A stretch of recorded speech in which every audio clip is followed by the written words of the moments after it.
All right, so there you go on your screens. Should NASA reconsider the position? Other developing stories, and the IEBC Commissioner Rosalind Akombe was last night blocked from traveling to the US.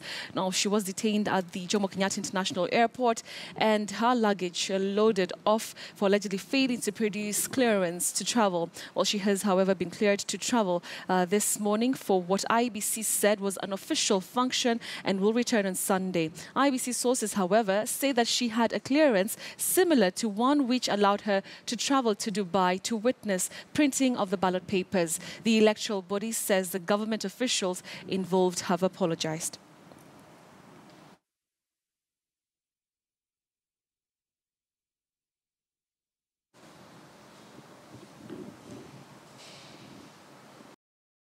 Officers of IBC, if in case they do have such department, then actually failed commissioner. This is somebody who is of high stature. Yeah. He's a commissioner, and especially after a brutally fought elections like this, these mishaps actually speaks a lot.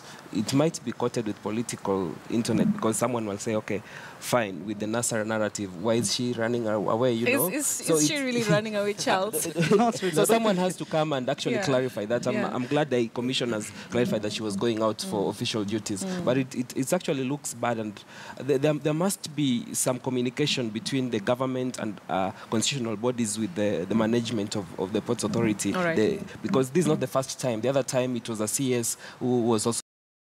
Now is the period where we are in is just after a very bruising election, and everything is perceived using that lens. So I don't read so much into this. It's just a matter of protocol that has not worked very well, because again, these are new commissioners. They just came into office and immediately started organizing for the election, and probably they were not taken through a proper orientation on how to work, and especially on matters of protocol and such. So I believe that maybe the legal team at the IBC and the protocol team also failed, and they should do their work, but we should not read so much into this. It's normal government procedures. All right, Sylvanas, just coming into, I mean, this whole season, like Charles is talking about, we have, such a small thing, or such a, something we should not even be focusing on, really being made to...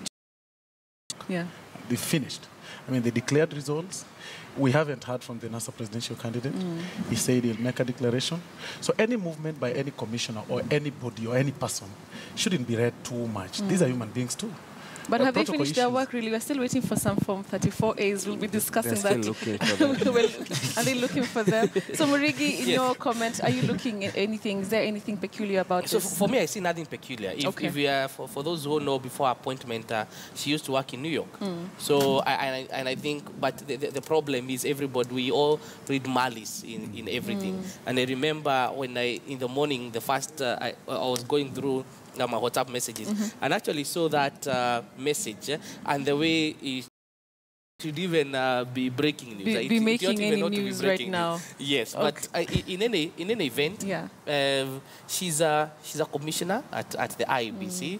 Any movement, anything that she does will be seen suspicious. So it is... Especially now. Especially right now. It is human nature. I would say it is human nature. I wouldn't question much, but it's human nature. All right. Yes. Sylvanas, before you joined us, we were having a conversation about KHRC being deregistered and AfriCog having their accounts frozen by CBK.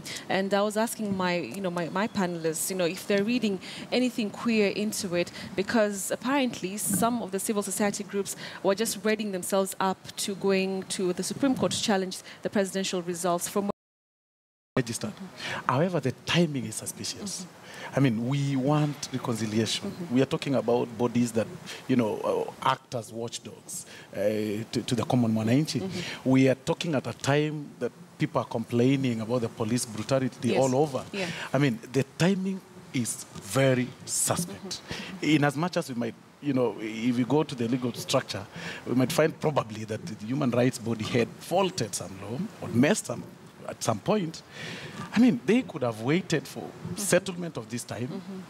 Everything goes down, and then they deregister it. So clearly, this is a sign that probably the government, the sitting government, is using all means to retain power. bodies of that magnitude, publicized that we started this and this and this. If a mere foundation run by Kidero could be brought as breaking news, what about a human rights body that has been in service for quite some time? So clearly, the timing is very suspect. And for me, I am of the opinion, probably, I'm actually thinking that the opposition or any opposing body is being silenced. And that is it. That's what you think. Exactly. All right. I just want us to just delve into something else, Sarah, about that before we move on. And Muregi, just maybe like 2 months ago, we had the Kalonzo Musyoka Foundation also coming to the fore, yes. Having quite a number of issues to deal with. Yes. Just a few days ago, we had a civil something that should not be happening. I'll highlight one of those transactions that were affected, and it concerns Rosemary Odinga's NGO that funds were frozen, and I believe it was $500 million. Yes, $500 million. And the source was George Soros, and any of us who know about George Soros would know his connection to politics and all that, and then at the same time there was allegation that these funds were to be channeled towards political cause, which is against the objectives for which this NGO was formed. So I'm looking at it being objective. But what we've said is anything that happens during election time is questionable. And it ended up in court. And the issue was that the High Court was of this opinion that at this point we cannot make a determination whether the NGO is compliant or not. The issue that they were raising is that they had not been given an opportunity to be heard before their deregistration. You see, and that's the reason why the decision by Fazul was quashed at that point. But you see now, the same issues, the same 7 issues that were raised during that time are the same ones now that the NGO board is coming and raising. But now, the issue that now is the time. Timing is quite essential. In everything, the art of timing is very, what do you call it? It's so crucial. All right. So we need to ask ourselves, one, if there are certain things that they have not complied with, they also ought to comply. They cannot, we cannot say that they occupy a special role. Right. But the issue of clamping down civil society organizations by mere fact of being against the government is wrong. I would say that is wrong. Okay. Yes. Let's now move on to another. You want to add something on that, Jesse? Yes, I want to add something. Just what my learned colleague has said about George Soros. No law prohibits any politician or somebody who has a particular interest to contribute to NGOs or any other organization. And therefore, the mere fact that George Soros was linked to Rosemary Odinga's NGO, that should not be a basis. And at least they do them, you can't just you can't just insinuate an intention and say that this is what you're going to do. You can't do that.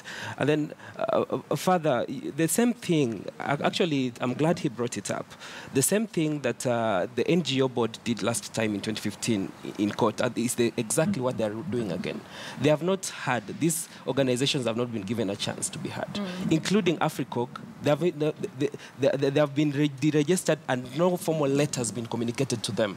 The other letters are communicated to other agencies. I mean, if that is not malice, then what is malice? All right. I think, just to add one thing, I think what we need, we should not lose in this conversation is that this is work in progress. Since 2015 or thereabouts, that time and now, I think there are a number of them which have already complied, and we're already seeing that the only challenge that we have, and I agree, is the issue of the timing, but I still want to insist on the issue of the rule of law, and for the NGOs, like Caesar's wife, they should be above reproach, because they are the civil society is the space between the state and the people. So they really must not have any issues. If you are not compliant to the law, then you lose that platform to just the high ground to say that you're being hounded, yet you're not compliant. All right.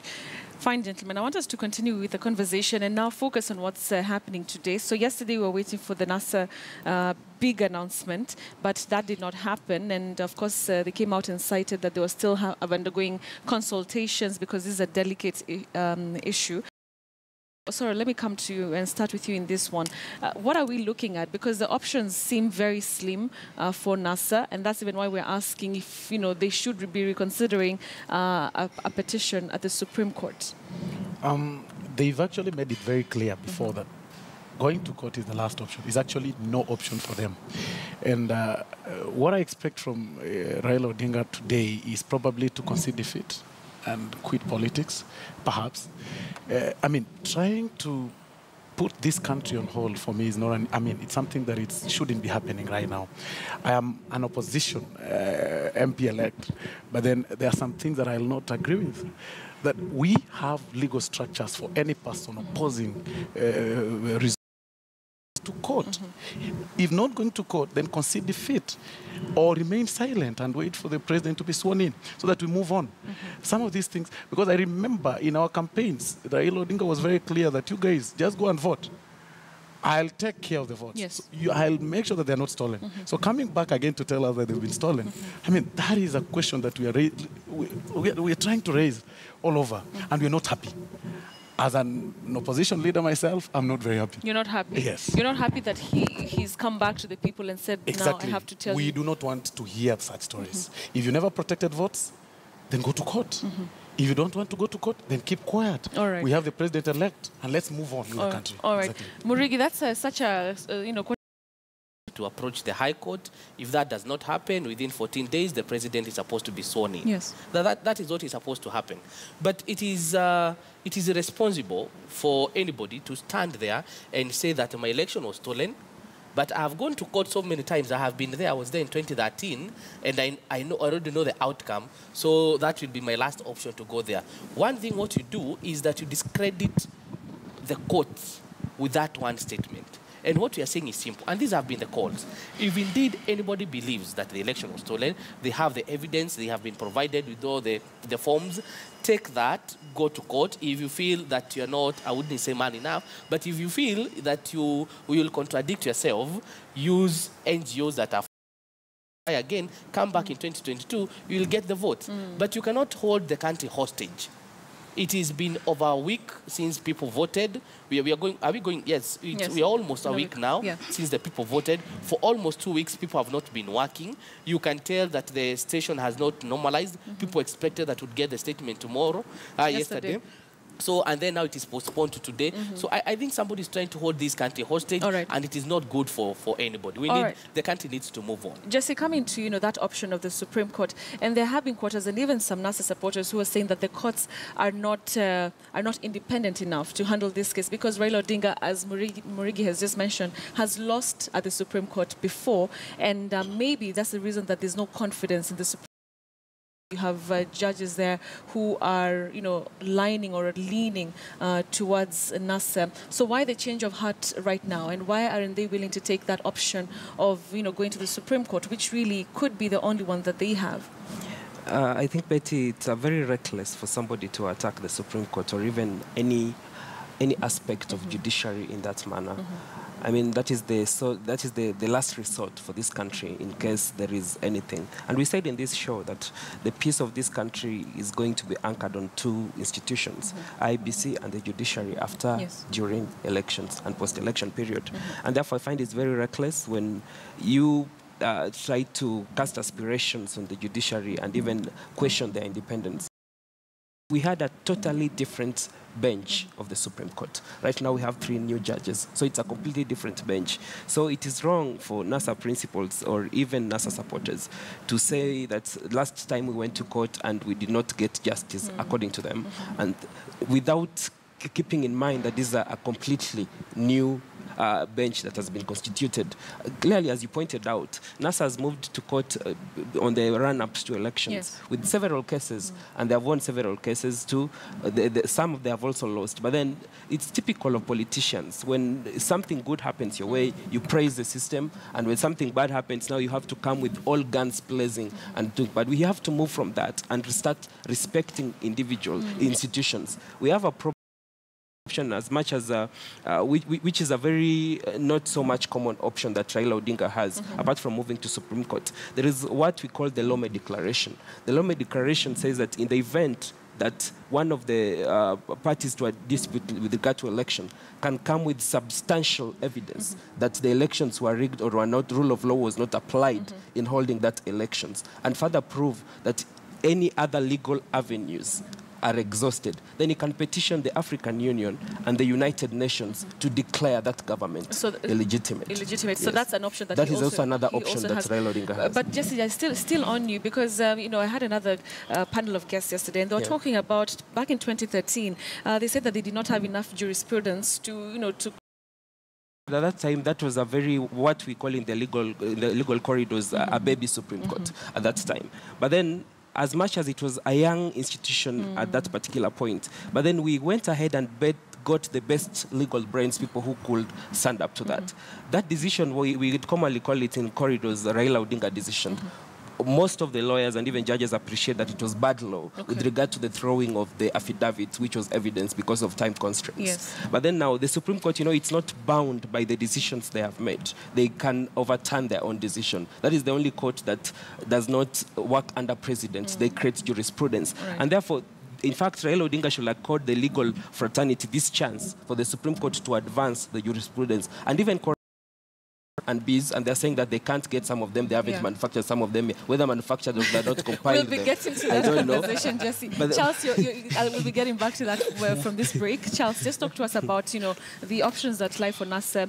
You know, should they just take the only route that they have right now? Well, the options for me are just two, as my colleagues are saying. Number one, go to court, because I think as a country that we are led by the rule of law, and even the NASA leader himself, Raila Odinga, being a champion of reform in this country, he's been championing for rule by law and constitutional means of addressing issues. So I think it is time that he really demonstrates that that character and does that, because anyway, at the end of the day, there is no other legal means of addressing this issue of any concern outside the court of law, because and coming from a time where they've really been, they were almost residents in the High Court.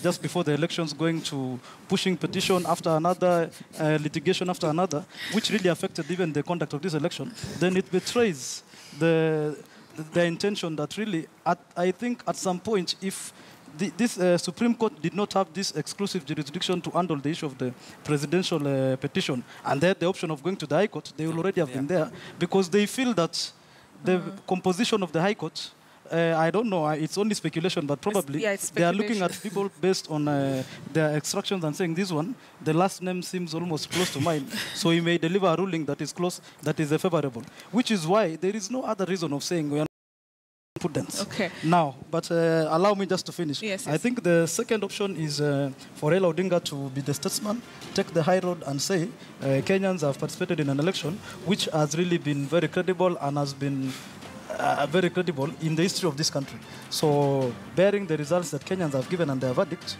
I respect it, I concede, and then he'll even have the opportunity to even serve not just Kenya, even the international community as an eminent person. All right. And that's where, when we come back from the break, that's where I want us to start the conversation from, because, you know, there are quarters that are saying, okay, you know what, just accept, let's accept and move on. But if you go back to the Kenyans, the people who actually, you know, supported Raila Odinga, and they're seeing all these allegations thrown all over the place about the, you know, the form.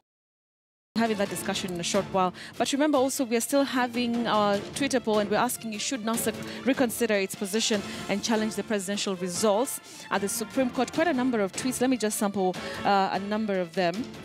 All right, Miss Muhoho Kenyatta, I don't think it's the real one, but she calls herself this, and she says, no, the Supreme Court is controlled by Uhuru Kenyatta. Just is one of the things that you defend so passionately about the Supreme Court. Here's another attack. Patrick P. Wamalo, you say, if voting does not decide who becomes president, then let's explore other options for this country. Nobody will go to the ballot, I beg your pardon, to decide the president. Somebody here, Bobin Kavele, you say, what do you expect from the Kenyan courts who are answerable to the executive not to null this IBC computer votes? George Okoth, you basically say the truth finally will be known. Talk to me. Continue doing that. Hashtag is to use is Kivumbi2017, or at Betty MKL is my Twitter handle. Should NASA reconsider it's an option to go to the Supreme Court? We're taking a break. We're coming back in a few moments, and then we'll be continuing with the conversation.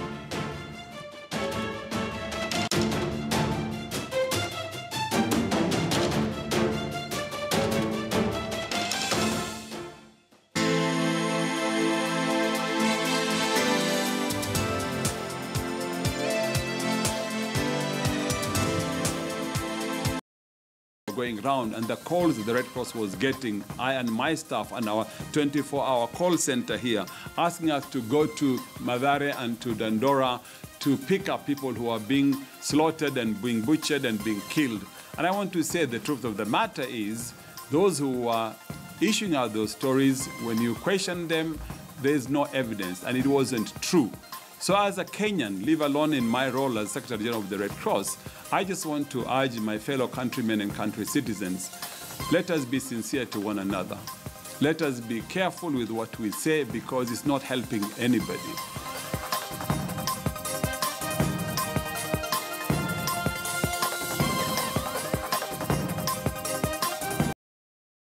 Seriously. We bring you the news without any special interests. Accuracy is our first priority. What are you waiting for?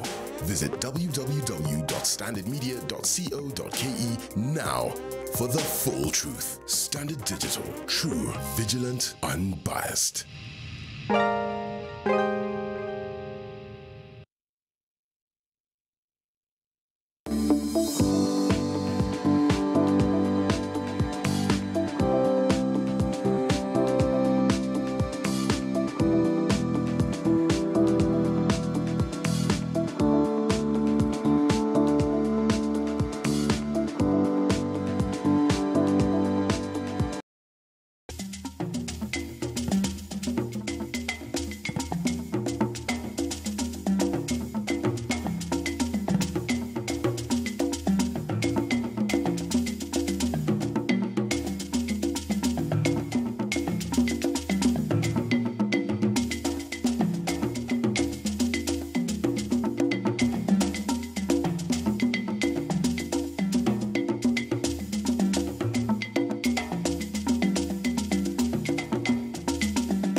This is KTN News.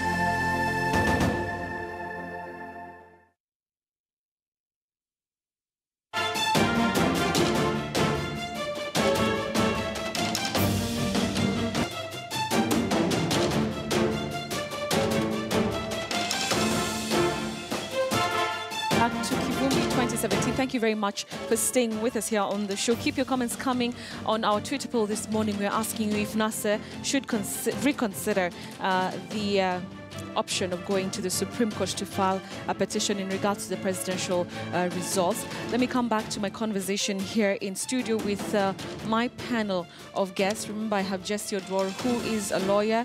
I also have Charles Kipkulei, a political that has everything to do with the declaration or announcement that we're expecting today. And the question really is, there are very many people who are saying that, you know, Raila should just have the country, forget this and move on, you know.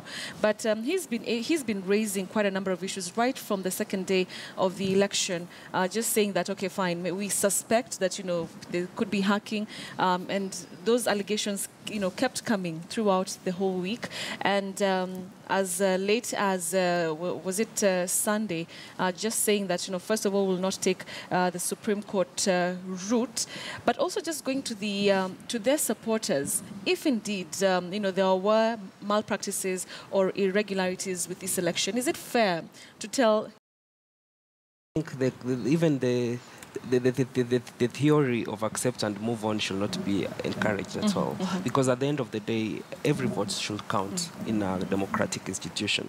The moment you put a precedent, which was kind of created in 2013, of accept and move on, then you give people the chance of messing up this country and then telling people accept and move on, because that has already happened, and then we move to move on. You know, justice is blind. It doesn't matter. Right now, we might be told accept and move on. Next time, the shoe might be on the other foot. Right. Then what happens? So the moment you start institutionalizing and creating a tradition that wrong things happen in this country, and we have to look at our people in the face and tell them accept and move on, it is a very bad precedent.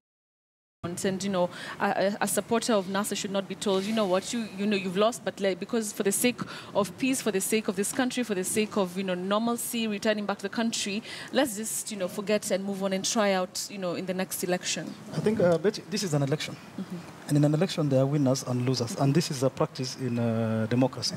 Therefore, I think one of the things that we really need to do as Kenyans is to have a rethink of our cultural, political culture, to the extent that when you participate in an election, you know that you either win or you lose, and when you win, then you become magnanimous and you lead the people well, and then if you lose, you become gracious in defeat. And then so going forward, this culture of trying to create, it arises out of the feeling that there is exclusion out of an election process, that penetrating these perceived strongholds to the extent that, for example, today, it is a Jubilee win. If Jubilee had, for example, 20 MPs in Nyanza region, then nobody will say that we are out of government. They'll feel that we are there. But because our construct, our political construct is based on ethnicities, and then everyone goes to almost to the last man to one political party, and then when you lose, there is a sense that the community has lost. This is the reason why we are where we are at the moment. Right. So I think going forward, we need to also become true to ourselves that in an election, we win and we lose. Otherwise, we lose the purpose, because when you go to an election, it is hard fought. People invest their time, their resources, and their energies. Then when they win, you come and claim and say, now, you guys, you cannot just in form of a petition, go to court if they meet the threshold. And really the courts feel that this election was not free and fair, then they overturn the results and Kenyans go and exercise a fresh mandate. Right. But it should be within the confines of the law. Of the law. Yeah. Sylvanus, do you think, as much as, Nasser has in the past said that they're not going to be pursuing, a petition at the Supreme Court, do you think they owe it to their supporters for them to know that, fine, we lost and we squarely lost because this thing has gone to the Supreme Court and it has been proven that everything about this election was free and fair, instead of not doing that? And then, their supporters, the people who trusted that this vote will change my life, from their perspective, having to be told, okay, just relax, anything. The truth is, the kind of precedents we've actually set in regard to elections is quite worrying, not just now, even in the future. That once elections outcome, does not favor us, we cry out, we look for ways, we tell our people that, my election has been stolen and this, I have this option, we go to the streets and stuff like that. We need to change the narrative completely. And I think it will take a statesman, and that is why I'm calling upon Raila Odinga to be a statesman for once, for this time. I believe that his election was stolen in 2007. I believe that it was stolen in 2013. But I do not believe that it was stolen in 2017. Some of the faults, some of the mistakes that the Nasser coalition made in the politics, a statesman, and I think it's about time that we all come together, and the head of state should also come out and give a conciliatory message right now. It's not about throwing tantrums left, right, and center. That now we start, those people feel that they've won, celebrate and abuse the rest on social media, and those people feel they've lost or the election has been stolen, abuse the other camp. This thing of our people have lost should stop, or my people have won should actually stop. We need to believe that there is a loser and a winner. On this particular election, Raila Odinga lost, and that is clear. So if there is reason to believe that the account was hacked, the system transmission was hacked, the only option left is to go to court. Whether he had told supporters that he'll not go to favor them, come out clearly and say, we've lost, let's combine forces with the current government, let's work with the current government, talk to the sitting president, have his people probably adapted to his government, for harmony and peace, and then we move on. All right. That way, our people will not be dying as they are dying all over. All right. Exactly. Let me come to another issue that came up yesterday, and it's IBC releasing a statement and saying, and this, of course, was a request by Nasser to have the Form 34As, and IBC came out yesterday and said, okay, look, we do not have all these forms right now. We only have 35,000, so that means we have about maybe 5,883 that are still not in their possession. directly into that. For you to have a Form 34B at the constituency level, don't you need information from the Form 34A? Exactly, Betty, and that is where IBC's problem starts. Because the law is very clear. The High Court has already ruled on that. That the results declared at the polling station is final, which is now the Form 34A. Now, Form 34A is now what leads to Form 34B, the compilation of 34B, and then later 34C that Chibukati used to declare the Uhuru president. Now, if you don't have these physical forms, which the law requires you, then on that, then how did you declare the final results? You know, there's a legal challenge there. And then further, the time is lapsing because for you to file a presidential petition, you need to file it within 7 days at the declaration of the presidential result.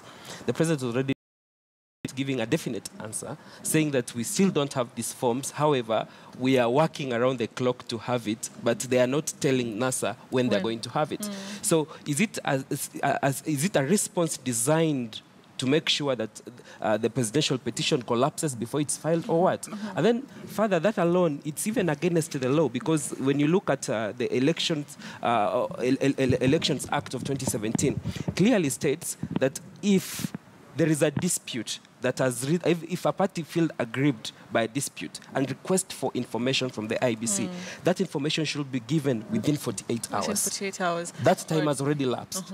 Sylvanas, I'm seeing you want to say something about this. Exactly. I think we're losing. Your agent is given a copy of Form 34A upon declaration. It is through this copy that upon, when they're doing tallying, it is upon you now to follow the tally as it streams in through that form that you have. So you cannot be complaining that probably IBC has not submitted 35A form or whatever form.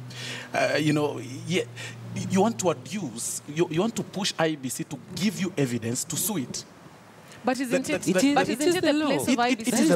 It is clearly the law. Yeah. But yourself, you're already saying that election was stolen. Okay, what did you use? What did you see? What form did you see? Okay, what structure did you... Isn't it IBC's mandate or what to have these forms in their possession? But then how did you need to have your evidence and you compile it to the IBC's forms. All right, Charles, let me hear your thoughts. Thank you. I think I'd want to support what Mheshimiwa is saying here. The issue is, number one, we need to know that the basis of the declaration of the presidential results is Form 34B, which is transmitted from the constituency by the constituency returning officer to the National Tallying Center at Bomas. That was done. Now, before the declaration of the presidential results, the IBC CEO Ezra Chiloba said that the only exception to the requirement for them to collect all the forms is when the remaining Form 34As. But now, the issue is that when the IBC is saying that we do not have, NASA requested that they need to have all Form 34As. Yes. And the IBC response was that we have uploaded Form 35,000 of them. Yes. By saying that we have uploaded 35,000 of them, it does not mean that they do not have in custody the rest, which is around 5,000 or 6,000 of them. Yeah. The issue is they had not been uploaded to the system. But now, I think we need to take the narrative back to the issue that shall this, even if you get all of this Form 34As, they are not the basis for the announcement of the presidential results, because even by the presidents of that court ruling, they said it is Form 34 Center. And that was the results which Kenyans were seeing being projected on TV screens all the time. But that was not the basis of declaration of presidential results. It was just a provision to ensure openness and clarity and to communicate to Kenyans progress of the elections as to how far it was being done. Educate me, Charles. How do you come up with the Form 34B? Isn't it a collection of Form 34As from different polling stations? Are finalized at the constituency levels. Yes. How do you come up with that? You come up with Form 34B by getting Form 34As in every constituency. Yes. So, which is why I'm saying we have 2 points of tallying this Form 34As.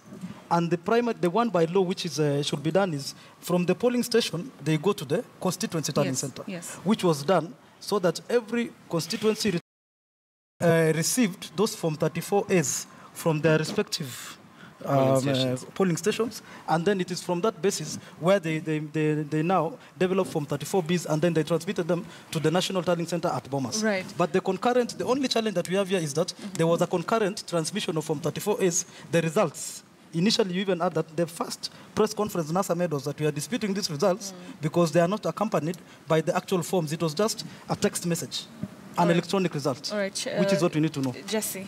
Actually, Charles is shooting himself on the foot. He's shooting himself in the foot. The moment you're saying that Form 34B, of course, is the basis of the declaration, but then you fail to appreciate the fact that Form 34B is generated by Form that were being transmitted, those were provisional results. No legal standing. The legal standing is the physical result of 34B, which is the ingredient that manufacturers further goes ahead to form 34B. So when you already have a problem from the start, then the whole system is messed up to Form 34C.